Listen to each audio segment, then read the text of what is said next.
All right, like I said, we're gonna install the Hepco crash bars, handle bar guards. They attach to this bolt around the plastic, so I will keep the functionality that the plastic has and attach to handlebar risers. So let's get to it. First things first, I'm gonna take off my little handlebar bag. That's where I keep my phone in. I run Apple CarPlay cords to the USB built in right here. So I'll remove that. So just in case you're wondering, this is a giant loop.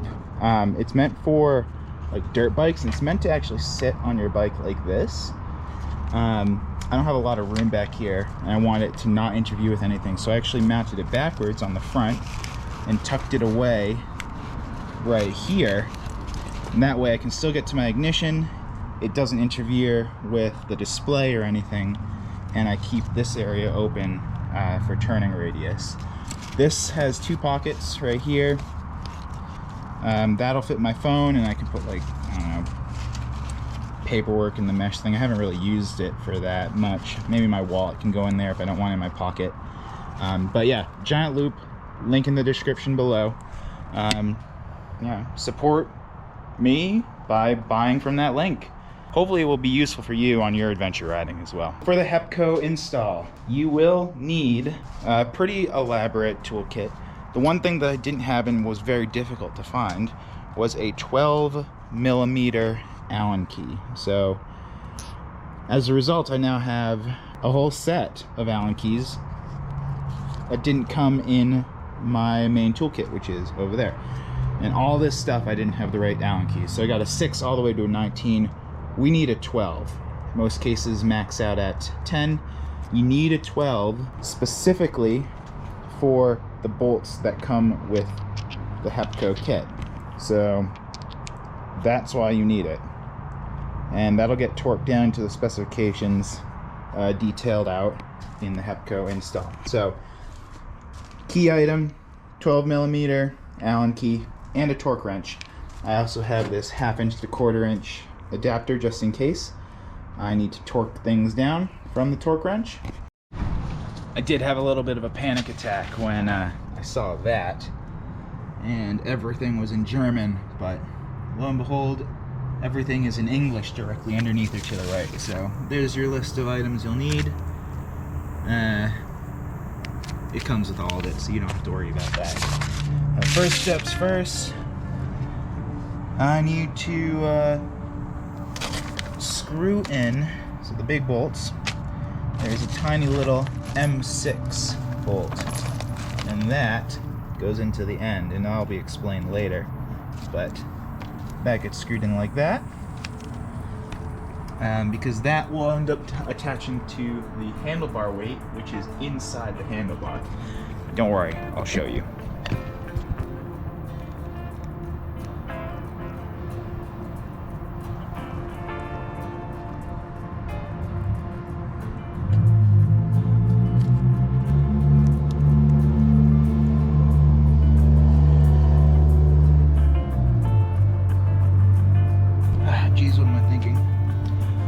Don't forget Loctite.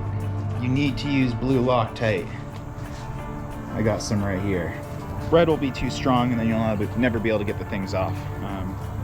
Maintenance is nice in this sort of setup. Alright, next thing's up. Take off the original handlebar bolts. So this is an size 8 Allen key. That's the correct fit. It is a Japanese bike, so metric is where it's at. It's all metric.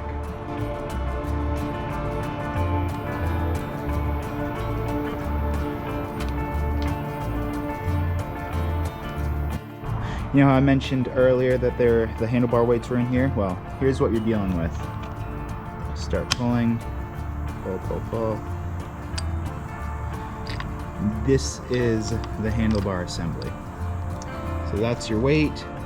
The bolt attaches to the end of it, and that's what gives you weighted feel to the handlebars. So we're going to install this M6, blue Loctite deep into there.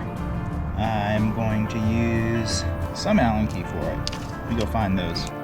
Okay, so this takes a 4 Allen key.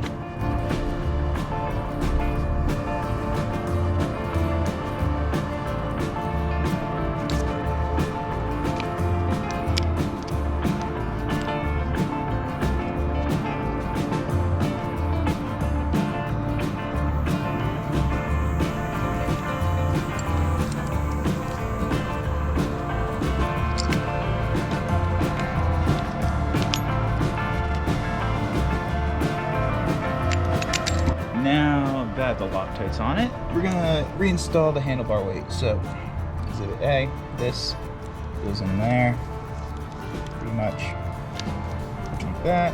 Oops, sorry, goes in like that, and gets reinstalled into there.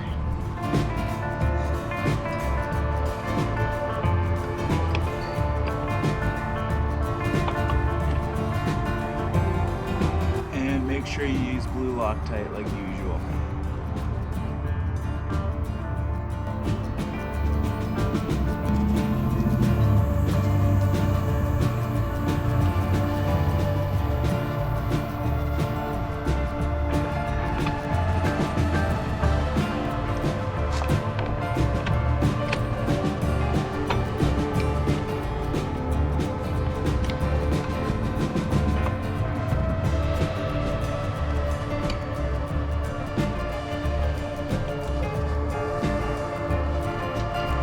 And also, make sure you undo the handlebar clamps.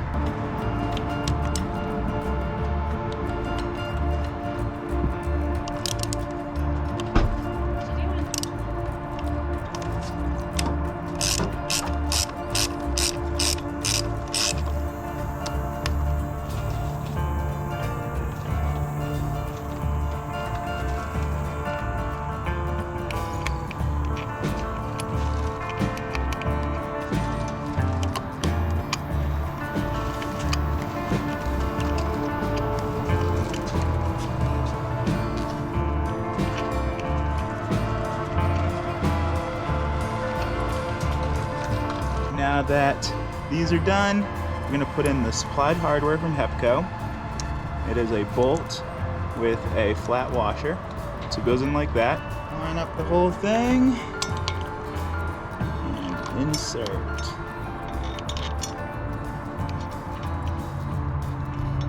I'm also going to insert the weight back into the handlebar and put back in that huge M18 bolt.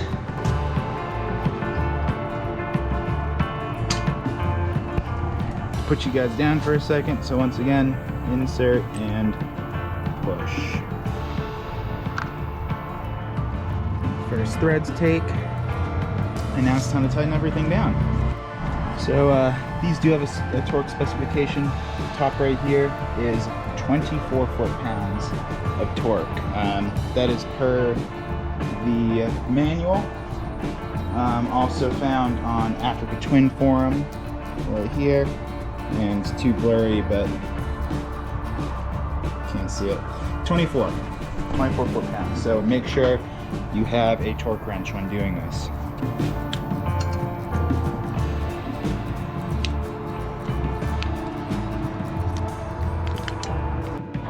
Alright, torque wrench set to 24 foot-pounds.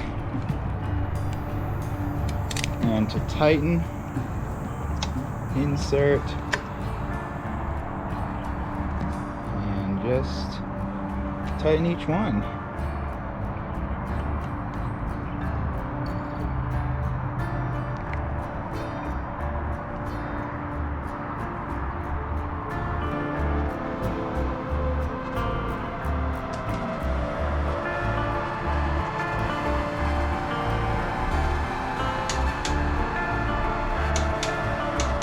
Inside's installed.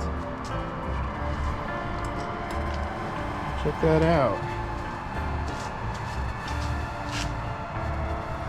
Looks great. And now I don't need to be panicking about dropping it at all times. On to the next side.